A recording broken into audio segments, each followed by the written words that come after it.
ప్రపంచంలో అత్యంత విలువైనవి, వెలకట్లేనివి రెండే రెండు. ఒకటి కాలము, రెండోది మనిషి ప్రాణము. కానీ కాలక్రమేణా ఈ మధ్యలో మనం చూసినట్లయితే కాలానికి, మనిషి ప్రాణానికి రెండిటికి విలువ తక్కువైపోయింది అని నేను అంటాం అక్షర సత్యం. ప్రపంచవ్యాప్తంగా ఎక్కడ చూసినా కానీ అల్లర్లు, అలజడులు, మనుషుల మధ్యలో ప్రేమలు, ఆప్యాయతలు ఇవన్నీ తగ్గిపోయాయి. ప్రతి ఒక్కరు పరుగులెడుతున్నారు, వెంపర్లాడుతున్నారు.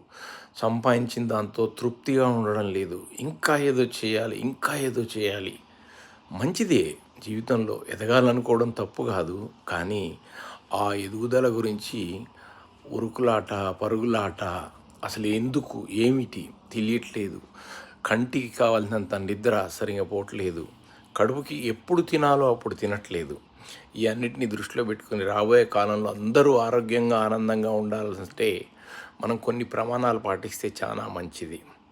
కంటికి ఇంపుగా నిద్ర, కడుపుకి ఎంత కావాలంతే, అది కూడా సరైన సమయంలో భుజిస్తే అందరం ఆరోగ్యంగా, ఆనందంగా ఉంటాం. దాని తర్వాత లక్షలు, కోట్లు లేదా దానిపైన సంఖ్యల గురించి నాకు తెలియదు.